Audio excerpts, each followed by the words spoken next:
तो वेद मंत्र के, वेद के ज्ञाता, वेद में निष्णात ब्राह्मण देवताओं ने एक विकल्प निकाला। बोले इस राजा के पद पर केवल राजा का औरस पुत्र ही बैठ सकता है और राजा मर चुका है, इसलिए पुत्र उत्पन्न करने की क्षमता इसके अंदर है नहीं। कोई बात नहीं, हम लोग औषधियों के द्वारा, वेद मंत्रों के द्वारा राजा के शरीर को मथेंगे और मथ करके इसके शरीर से मिलता जुलता डीएनए वाला बच्चा पैदा करेंगे। देखो ये विज्ञान अभी का नहीं है, बहुत पुराना है। मरे हुए व्यक्ति के शरीर से पुत्र पैदा कर दिया, ये भारतीय विज्ञान है। जब राजा के शरीर को मथा गया तो राजा वेन के शरीर से दिव्य विभूति संपन्न एक पुत्र और पुत्री प्रकट हुए। अथ तस्य पुनर्विप्रैर पुत्रस्य महीपते बाहुभ्याम मध्यमानाभ्याम मिथुनम समपद्यतः। राजा के बाहु से सुंदर गुण संपन्न भगवान विष्णु के ही कला स्वरूप में, अंश स्वरूप में स्वयं भगवान श्री पृथु प्रकट हो गए। अत्र तु प्रथमो राज्ञा पुमान प्रथयिता यशः पृथुर्नाम महाराजो भविष्यति पृथुस्रवा। ब्राह्मणों ने कहा ये आदि राजा भगवान श्री पृथु हैं, इनके नाम से ही धरती का नाम पृथ्वी पड़ेगा। राजा वेन के बाहु से भगवान पृथु का प्रकट हुआ। बोलिए पृथु भगवान की जय। और वो स्त्री कोई और नहीं थी, साक्षात भगवती लक्ष्मी भगवान पृथु के साथ प्रकट हुई। इन्हीं के नाम से पृथ्वी पड़ा। इस धरती के कई नाम है ना, क्या क्या नाम है? धरावाच लिखा है यहाँ भागवत। अभी राजा पृथु जब मारने दौड़ेंगे धरती को तो इसको धरावाच, धरा कहा गया है, धरती कहा गया है, पृथ्वी कहा गया है, मेदनी कहा गया है, वसुधा, कई नाम है। तो ये नाम बिना मतलब के नाम थोड़ी रखा जाता है हमारे यहाँ। सनातन धर्म में नाम रखने का भी एक पद्धति बताया गया है। उल्टा पुल्टा नाम रख दो जो मन में आए, अब्बू डब्बू गब्बू लब्बू, है ना, गुड्डी फुड्डी ठुड्डी, ये सब नाम नहीं रखा जा सकता। आजकल ऐसा नाम रखते हैं, बिना अर्थ का नाम रख देते हैं, नाम का अर्थ ही पता नहीं क्या है। अभी हम लोग बिहार गए थे तो वहां एक बड़े अच्छे जो है बड़े घर की बेटी थी, वो बार बार आए। हमने कहा क्यों, क्या कोई बात है? उसने कहा बोले महाराज मैं एक दुविधा में पड़ी हुई। हमने कहा क्या दुविधा है? बोले हमारे पिताजी ने हमारा नाम रख दिया है सीका टोकी। क्या नाम? सीका टोकी। हमको पता ही नहीं है ना सीका न टोकी। और जब उन्होंने हमारा नाम रखा तब काऊ ने न टोकी। किसी ने टोक दिया होता कि ऐसा नाम न रखो। अब मैं अपने नाम का अर्थ खोज रही हूँ, सीका टोकी सीका टोकी। हमने कहा भारत में तो इसका कोई अर्थ हो नहीं सकता। हाँ, जहाँ चिड़िया फिड़िया की भाषा बोलते हैं चीन वाले, जापान वाले, चिंग चोंग फूंग फिंग फांग फूंग कुई सुई फुई, वहां जरूर तुम्हारा नाम मिल जाएगा। तब खोजा गया तो जापान में अर्थ निकला उसका। सीका टोकी माने रानी। क्या होता है? रानी। हमने कहा तो फिर तुम्हें जापानी में पैदा होना चाहिए, भारत में जन्मे हो जापान का नाम रख रहे हो। भारत वाले तुम्हारे नाम ही नहीं समझ पाए। हमारे यहाँ नामकरण का भी सिद्धांत होता है। भगवान श्री कृष्ण का कितना सुंदर नाम, कृष्ण करसेति यति कृष्ण, जो अपनी ओर खींचे, आकृष्ट करे, अब एक बार में फंसा ले फिर छूटे ना। राम, जिसका नाम लेते ही आराम मिल जाए उसे कहते हैं राम। ये सब नाम होता है। एक जगह नामकरण होना था, शिष्य परिवार था, तो बोले महाराज बढ़िया समय में आप हम आए, हमारे यहाँ जुड़वा बच्चा पैदा हुए। तो हमने कहा बहुत अच्छी बात, खूब आशीर्वाद। उन्होंने कहा महाराज जी आप कृपा करें, आज नामकरण होना, हम चाहते हैं कि आप ही के द्वारा नामकरण हो। तो हमने कहा बिल्कुल चलेंगे नामकरण में, हमारे शिष्य परिवार हो, दीक्षा लिए हुए शिष्य हो, तो तुम्हारे यदि हम उपस्थित हैं तो पहुंचना अच्छी बात है। तो गए वहां। तो जैसे ही पंडित जी को कहा गया कि देखे जरा क्या ग्रह मैत्री है इनकी, क्या फल चक्र वगैरह बना है, उसके हिसाब से नामकरण किया जाए कुंडली देख करके। तो पंडित जी ने कहा, बोले महाराज एक के नाम का शुरू में ई होना चाहिए और एक के नाम के शुरू में ऊ होना चाहिए, ई और ऊ। तो हम सोचने लगे बहुत अच्छा नाम कोई ना कोई रख दिया जाए। उतने में वो घर की माता राम बुढ़िया जो है वाई बोले, महाराज जी नामकरण आप कर रहे हैं लेकिन 2 मिनट रुकिएगा। हमने कहा क्यों? बोले आप नामकरण बिल्कुल कर दीजिए लेकिन नामकरण हमारे ढंग से कीजिएगा, अपने ढंग से मत कीजिएगा। हमने सिर में हाथ रखा, हमने कहा ले अब मरे, नामकरण हम पंचांग के ढंग से करेंगे कि हम तुम्हारे ढंग से करेंगे? करना ही होगा तो शास्त्र विधि से नामकरण किया जाएगा, ये तुम्हारा ढंग क्या है? उसने कहा, बोले सुनो महाराज मेरे 4 नाती और हैं, अब ये 2 और आ गए हैं, 3 बेटा हैं और 6 नाती हैं, 2 अभी हुए जुड़वा। तो हमारे यहाँ नाम रखने का एक ढंग है, उस ढंग से आप रख दो, हमको कोई दिक्कत नहीं। हमने कहा बताओ क्या ढंग है? बोले शुरू वाला नाम पंडित रखते हैं लेकिन आखिरी सीट हमारा रिजर्वेशन है, आखिरी में हमारा ही नाम चलता है। हमने कहा आखिरी में क्या जुड़वाना चाहते हो? बोले महाराज आप शुरू में चाहे जो लगाना है वो लगाओ लेकिन आखिरी में धर जरूर लगाना है। क्या लगाना है? धर। हमने कहा ये धर कैसे?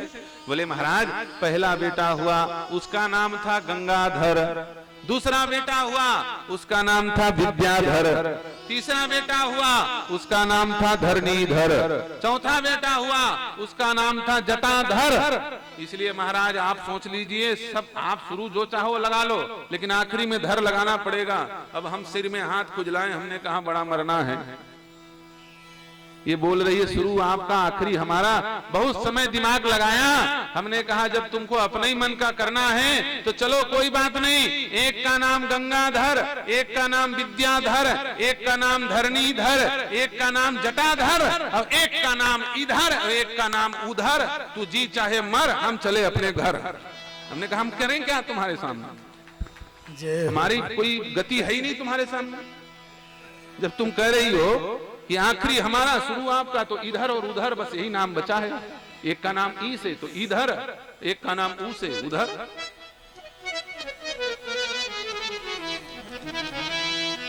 तो कोई भी नाम नहीं रखा जा सकता। तो इनका नाम है पृथु और इन भगवान पृथु के द्वारा समतलीकरण करने के कारण इस पृथ्वी का नाम पृथ्वी पड़ा है। पृथु ने इस धरती को समान आकृति दी, समतल आकृति दी, इसलिए इस धरा का नाम पृथ्वी पड़ा। इस धरा का एक और नाम है मेदनी। क्या नाम है? मेदनी। मेद माने क्या होता है? मेदा नाम किमर्थम भवेत्, चर्बी। चर्बी को मेद कहा जाता है कि नहीं? जो बहुत मोटे ताजे हो जाते हैं उनकी चर्बी बढ़ जाती है, मेद बढ़ जाता है शरीर में, मांस मज्जा मेद। तो इस धरती का नाम मेदनी है। एक मेदनी नाम कब पड़ा? बोले जब भगवान नारायण ने शुंभ और निशुंभ के अपने जंघा में रख करके उनका शिरच्छेद किया तो इतनी चर्बी निकली, इतनी चर्बी निकली कि जल में एक चर्बी का पहाड़ निकल पड़ा और वो साक्षात पृथ्वी थी। इसलिए इस पृथ्वी का एक नाम मेदनी भी पड़ा।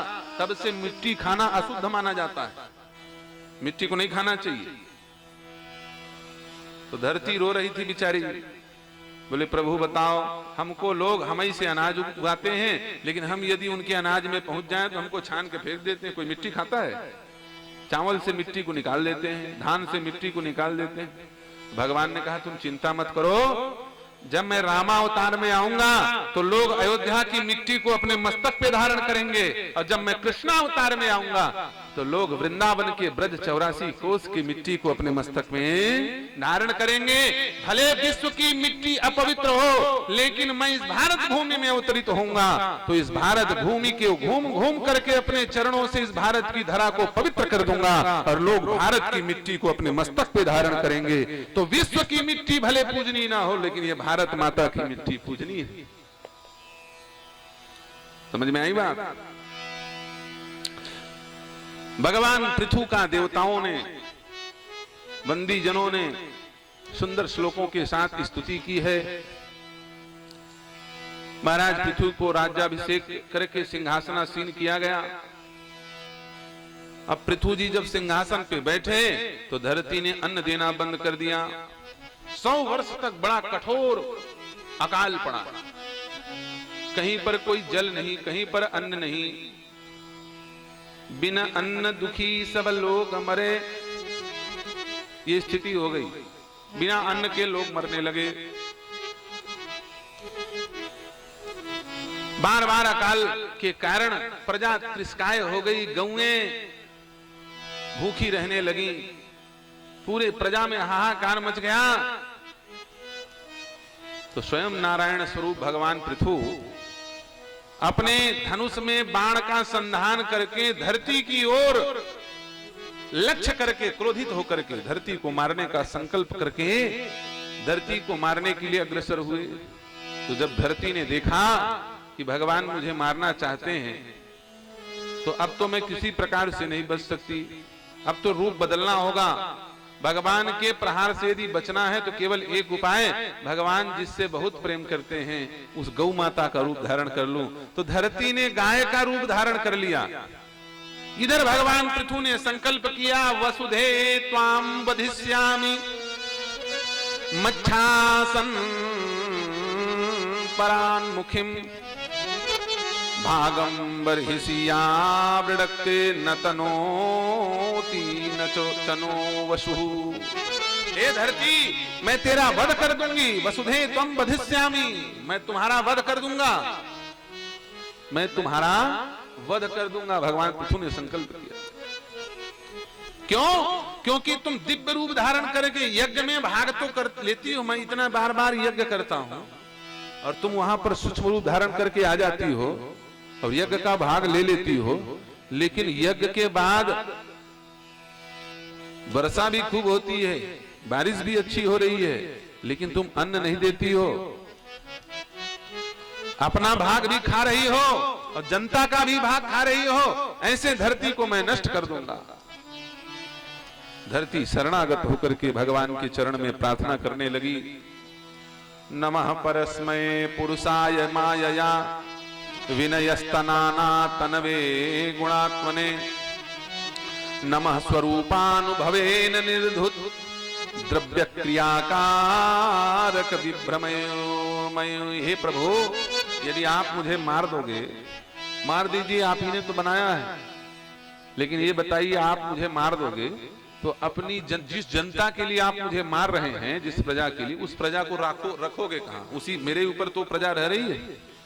भगवान ने कहा, धरती तुझे अहंकार है कि मैंने प्रजा को उठा रखा है। अरे तुझे भ्रम है, तुझे जिस ब्रह्मा ने बनाया है उस ब्रह्मा को मैंने अपने नाभि कमल में उठा रखा है। यदि मैं चाह लूं तो अपनी प्रजा को बिना धरित्री के अपने जंघा में, अपने शरीर में बसा लूंगा। और सच बताइए, हम लोग पृथ्वी में वास करते हैं कि भगवान में? प्रश्न है आपके सामने। हम लोग धरती में वास करते हैं कि भगवान में? कहां वास करते हैं? हम लोग धरती उर्ती में वास नहीं करते। धरती में वास, धरती को किसने उठाया है? धरती को किसने उठाया है? भगवान शेष ने उठाया है। तो शेष को किसने उठाया है?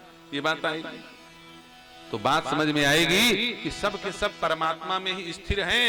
वस्तुतः हम लोग धरती में नहीं हैं, हम लोग भगवान के उदर में वास कर रहे हैं। उदर माज सुन अंडज राया, काकभूषुंडी जी की वाणी।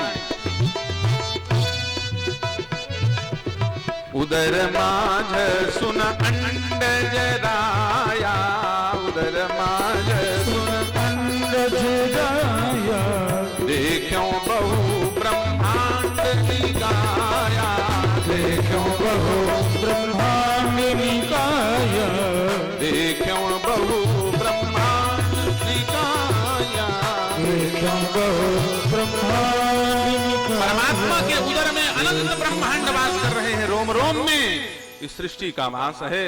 वस्तुतः ये मनुष्य समुदाय भगवान के श्रीअंग में ही हम लोग विराज रहे हैं। पद पाताल शीस अज धामा, अपर अंग अपर लोक अंग अंग विश्रामा। ये धरती क्या है? बोले भगवान का गुह्य प्रदेश है, उस पे हम लोग विराज रहे हैं। तो कहने का अर्थ यह है कि हम सभी जन परमात्मा में ही विराज रहे हैं। इसीलिए तो कहा गया है ना, ईश्वर सर्वभूतानाम, भगवान सब जगह हैं।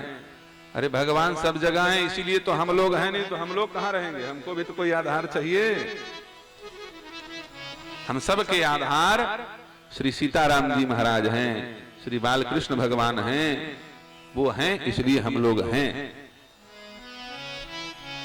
धरती ने क्षमा याचना की और भगवान से कहा, प्रभु जिसका जो अभिष्टित वर हो वह उस प्रकार से बछड़ा बना करके मैं गौ रूप में यहाँ पर खड़ी हुई हूं, मेरे स्तनों से अपना फल प्राप्त कर ले।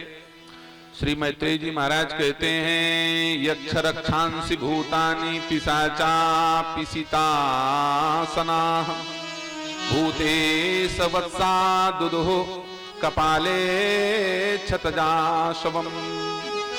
यक्ष राक्षस भूत पिशाच इत्यादि ने भगवान काल रुद्र को अपना बछड़ा बना करके रक्त इत्यादि दुह लिया।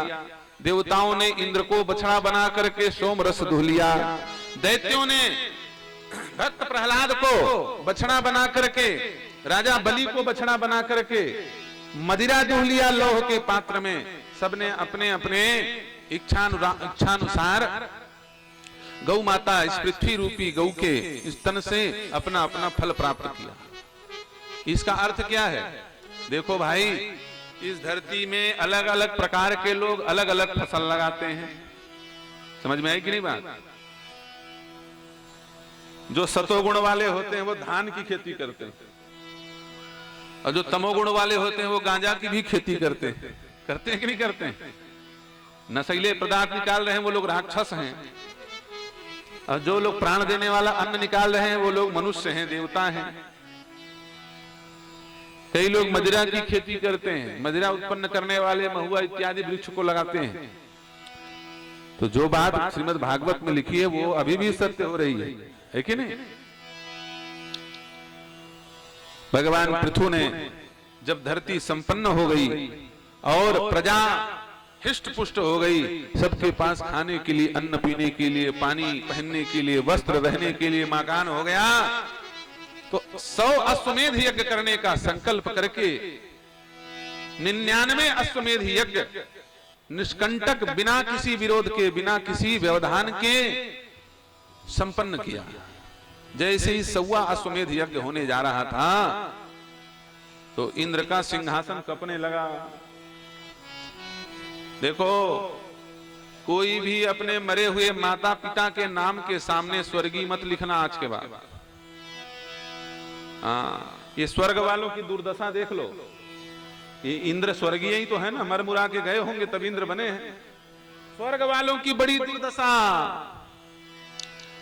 एक तो स्वर्ग पहुंचोगे तो क्या पता क्या बनोगे। मान लो स्वर्ग पहुंच करके इंद्र भी बन गए, तो धरती में कोई तपस्या करता है, भजन करता है, तो इंद्र का सिंहासन कपता है। घबरा गया इंद्र, कहीं ये पृथु 100 अश्वमेध यज्ञ कर लिया तो ब्रह्मा जी आएंगे और कान पकड़ेंगे और पकड़ करके कहेंगे सिंहासन से नीचे उतरो, पृथु जी बैठेंगे। और सत्य बताइए, क्या ऐसा हो सकता है? ये पृथु कौन है? स्वयं भगवान विष्णु हैं। भगवान के 24 अवतार है ना। कौन कौन से अवतार हैं? श्लोक में आप लोग गाओगे तो आप लोगों को कठिनाई होगी, इसलिए श्री अग्रदास जी महाराज ने भक्तमाल में 24 अवतारों को सुंदर हिंदी में लिखा। उसको कोई भी व्यक्ति सरलता पूर्वक रोज भगवान के 24 अवतारों को गा सकते हैं। आइए, जब बात आ गई है तो सुनाई दें आप लोग को। भगवान के 24 अवतार हैं। कौन कौन से? जय जय मीन, सब लोग गाइएगा। जय जय मीन बराह कमठ नर हरि बलि बामन, जय जय थोड़ा कठिन है, 2-4 बार गाओगे तो याद हो जाएगा। हरि बलि बामन जय जय मीन बराह कमठ नर हरि बलि बामन। जय जय मीन बराह कमठ नर हरि बलि बामन। परशुराम रघुवीर कृष्ण कीरति अति पावन। परशुराम रघुवीर कृष्ण कीरति अति पावन। बुद्ध कल की अरु व्यास हरि हंस मनवंतर। बुद्ध कल की अरु व्यास हरि हंस मनवंतर। यज्ञ सब हयग्रीव ध्रुव वर दिन धनवंतर। यज्ञ सब हयग्रीव ध्रुव हरि। बद्रीपति दत्त कपिल देव सनकादिक करुणा करो। बद्रीपति दत्त कपिल सनकादिक करुणा करो। 24 रूप लीला रुचिर श्री अग्रदास उर पद धरो। 24 रूप लीला रुचिर श्री अग्रदास उर पद धरो। जय जय मीन बराह कमठ नर हरि बलि बामन। जय जय मीन बराह कमठ नर हरि बलि बामन। ये भगवान के 24 अवतार हैं। जिनको रोज नाम लेना हो तो वो फेसबुक में ये कार्यक्रम चल रहा है, हमेशा के लिए रिकॉर्ड हो गया है, यूट्यूब में भी आएगा। राजीव लोचन दास, आज की कथा और समय देख लेना। हमने जो गाया है वो रिकॉर्ड हो गया है, अपने अपने कॉपी में लिख लेना, ठीक है ना। बोलिए 24 अवतार की जय हो। श्री भगवान नारायण भगवान की जय हो। महाविष्णु भगवान की। जब भगवान पृथु ने 125 अश्वमेध यज्ञ करने का निश्चय किया तो इंद्र के मन में शंका हुई कि जरूर ये मेरे इंद्र आसन को ग्रहण करना चाहते हैं, स्वर्ग जाना चाहते हैं। इसलिए इंद्र साधु का वेश बना करके यज्ञ के लिए वर्णित अश्व को लेकर के चोरी करके आकाश मार्ग से जाने लगा। अब देखो भाई, क्या यह सत्य हो सकता है कि भगवान पृथु तपस्या करके स्वर्ग जाना चाहें? अरे वो कृपा करके भी स्वर्ग चले जाएं, बड़ी बात है। भगवान विष्णु के अवतार हैं, वैकुंठवासी हैं, और वैकुंठनाथ स्वर्ग नहीं जाते।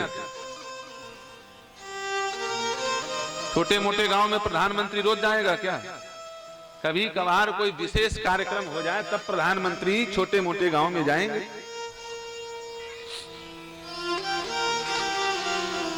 स्वर्ग में और वैकुंठ में किसी प्रकार की कोई समता नहीं है। स्वर्ग में दुख है, किस चीज का? सुख चला ना जाए, कहीं हमारा सुख खत्म न हो जाए, इसका दुख है। और वैकुंठ में कोई तकलीफ नहीं। स्वर्ग से लौट करके यहां आना पड़ेगा। कल हम बता रहे थे, क्षणे पुण्य मृत्यु लोकम, पटक दिया जाएगा उठाकर। लेकिन वैकुंठ से आज तक कोई वापिस नहीं आया। गीता में भगवान कहते हैं मेरे धाम की यही विशेषता है, यत गत्वा न निवर्तन्ते तद्धामं परमं मम। मेरा धाम कैसा है? बोले एक बार जो गया वो गया, फिर लौट करके नहीं आया, फिर जन्म मरण के चक्कर में नहीं पड़ा।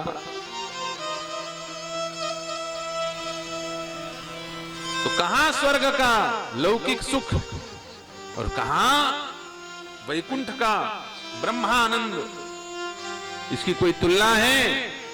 लेकिन कभी कभी ये क्षुद्र मानसिकता के लोग शंका करने के आदि होने के कारण जहां शंका नहीं करनी चाहिए वहां भी शंका करते हैं। वो स्वामी तुलसीदास जी इंद्र के ऊपर इतना गुस्सा हुए कि इंद्र की तुलना कुत्ते से कर दी। क्या कर दी? कुत्ते से तुलना कर दी। तुलसीदास जी ने रामचरितमानस में दो लोगों की तुलना कुत्ते से की है, श्वान से। किससे? श्वान से। किसकी? एक है दैत्याधिपति, एक है देवताधिपति, स्वर्गाधिपति। एक लंकाधिपति, एक स्वर्गाधिपति। लंकापति कौन? रावण। रावण की तुलना भी तुलसीदास जी महाराज ने श्वान से की। और देवताओं के पति देवाधिपति माने स्वर्गाधिपति। वैसे तो देवाधिपति भगवान शंकर को कहा जाता है, लेकिन स्वर्गाधिपति कहा जाना ज्यादा उचित है। वैसे देवताओं का अधिपति तो इंद्र ही है। गोस्वामी जी महाराज लिखते हैं रावण को, ये रावण लंकापति नहीं है। सीता हरण करते समय रावण आज राजा बन के नहीं जा रहा है, कुत्ता बन के जा रहा है। सो दस शीस स्वान की नाई, सो दस शीस स्वान की नाई, इतऊत चितई चला भड़या, इतऊत चितई चला भड़िया। लंकापति को श्वान की नाई, श्वान से तुलना कर दी, कुत्ते जैसा चल रहा है। जो उसकी तुलना तुलसीदास जी ने हाथी के जैसे की थी, आज उसी को कुत्ता बना दिया। हाथी को कुत्ता बना दिया। और हाथी और कुत्ता दोनों एक दूसरे के विरोधी हैं कि नहीं है? गांव में हाथी आ जाए तो कुत्ते जितने कुत्ते होते हैं सबका ब्लड प्रेशर हाई हो जाता है, खांस खखार के परेशान हो जाते हैं, इतना चिल्लाते हैं कुत्ते। हाथी देख भर ले। और हाथी बिल्कुल शांत, दोनों का स्वभाव प्रतिकूल। एक 24 घंटे भौ भौ मचाए रहता है और हाथी सूंड हिलाते बढ़िया शांति से सीताराम करते निकल जाता है। तो कहां एक क्षण पहले रावण की तुलना हाथी से कर रहे थे। चढ़त मत गज जिमी लघुतरनी, चढ़त मत गज जिमी लघु, चलत दसानन डोलत धरनी, चलत दसानन डोलत धरनी। रावण चलता है तो धरती कंपती है। कैसे? जैसे मदमस्त मतवाला हाथी कोई छोटे से नाव में चल जाए तो वो नाव कैसे हिलती है, वैसे ही रावण के चलने से धरती कंपती है। एक क्षण पहले हाथी की तुलना कर रहे थे, लेकिन जब साधु का वेश धारण करके चोरी करने के लिए चला, हिमी कुपंथ पग देत खगेसा, रहा न बुद्धि बल तन लवलेसा। खगेसा, रहा न बुद्धि बल तन लवलेसा। सो दस शीस श्वान की नाई, इत उत चितई चलो भड़या। सो दस शीस श्वान की नाई, चला बढ़िया। आज वही तुलना जो दैत्याधिपति रावण की गई कुत्ते के साथ, वही इंद्र के साथ कर दिया। सूख हाड़ले भाग सठ, श्वान निरख मृगराज, छीन ले जन जाड़ जिमी, तिमि सुरपति हीन लाज। आज वही स्थिति देवराज इंद्र की है। जैसे सूखा हड्डी कुत्ता चबा रहा हो और सिंह बगल से निकल जाए तो कुत्ता सोचता है कि कहीं मेरा हड्डी शेर ना चबा जाए, चाट ना जाए। तो बताओ भाई, शेर सूखा हड्डी खाएगा कि ताजा ताजा मांस खाएगा? और कुत्ता मुंह में हड्डी दबा के भाग जाता। वैसे ही इंद्र को अपने इंद्र पद की बड़ी महिमा समझ में आती है, लेकिन ये साक्षात वैकुंठाधिपति हैं। महाराज पृथु के पुत्र विजिताश्व ने इंद्र को बंधक बना करके अश्व सहित ला करके बंदी गृह में डाल दिया। भगवान विष्णु स्वयं यज्ञ क्षेत्र में प्रकट हुए और प्रकट होकर के इंद्र को भगवान पृथु के बंधन से मुक्त कराया और यज्ञ संपन्न हुआ। सबो अश्वमेध यज्ञों का, सबो राजसूय यज्ञों का पुण्य भगवान पृथु ने परमात्माओं को समर्पित कर दिया, भगवान को ही समर्पित कर दिया। प्रभु आपने मेरा ये सत्कर्म कराया, आपको आपका पुण्य समर्पित, तेरा तुझको अर्पण क्या लागे मेरा। अपनी अच्छी चीजें भगवान को दे दो, बुरी चीजें अपने पास रखे रहो तो भगवान कहेंगे अच्छा अच्छा देते हो, बुरा सब अपने, एक दिन वो जबरदस्ती लूट के ले जाएंगे। अब हम लोगों की आदत बड़ी गड़बड़ है, हम लोग अपनी बुरी चीजें भगवान को दे देते हैं, अच्छा अपने पास रखे रहते हैं। तो भगवान कहते हैं बुरा ही बुरा भर दो कि अच्छा क्यों छिपा रहे हो, दे रहे हो तो दोनों दो। अच्छा भी लूट लेते हैं, बुरा भी जैसी आ रहा, लेकिन हम अच्छा देना नहीं चाहते, झगड़ा करना शुरू कर देते हैं। तो भगवान कहते हैं चलो ठीक है जैसे भी हो। तो कहने का अर्थ यह है कि निष्काम भाव से जो कर्म किया जाता है परमात्मा स्वयं प्रकट होकर के उसे स्वीकार करते हैं। भगवान नारायण ने राजा पृथु के उन सबों यज्ञों का पुण्य स्वयं प्रकट होकर के ग्रहण किया। अब पृथु के वंश परंपरा का वर्णन श्री मैत्रेय जी महाराज कर रहे हैं। सनकादिक कुमारों ने सामने प्रकट होकर के महाराज पृथु जिस समय अपने प्रजा को उपदेशित कर रहे थे, वैकुंठ जाने के लिए निवेदन किया। सुंदर सुखासन पर बैठ करके भगवान पृथु अपने स्वात्म स्वरूप का स्मरण करते करते अपने आप में ही विलीन हो गए। बोलिए पृथु भगवान की जय हो। श्लोक धाम गमन हुआ भगवान पृथु का। पृथु के वंश में सुंदर यशस्वी यश प्रजा का पालन करने वाले और अश्व को जीत करके उस यज्ञ को संपन्न कराने वाले, इन्होंने अश्व को जीता था इसलिए इनका नाम विजिताश्व था। ऐसे महाराज विजिताश्व, इनके 4 पुत्र हुए, पावक, पवमान, सुचि, हविर्धान, और इन्हीं हविर्धान के पुत्र महाराज बरहिसद हुए, जिन्होंने इतना यज्ञ किया कि इनके यज्ञ में प्रयुक्त हुए जो काशी हैं, काशी कहते हैं छत्तीसगढ़ में, बरही होते हैं बरहिसद, उन प्रयुक्त हुए कुशाओं से पूरी धरती ढक गई।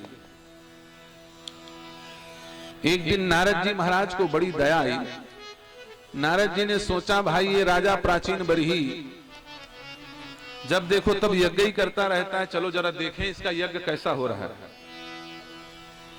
यज्ञ कई प्रकार के होते हैं ना, कल महाराज जी बता रहे थे जगत गुरु जी, एक होता विश्व कल्याण के लिए, एक होता अपने कल्याण के लिए। ये राजा प्राचीन बरही विश्व कल्याण के लिए यज्ञ नहीं कर रहा था, अपने कल्याण के लिए।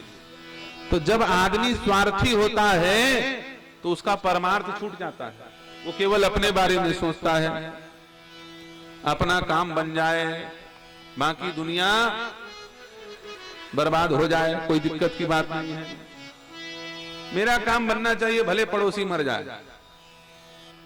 ये इस प्रकार का जो कर्म होता है ये बंधन कारक होता है। ये तांत्रिक मांत्रिक गतिविधियां जो होती हैं क्यों होती हैं?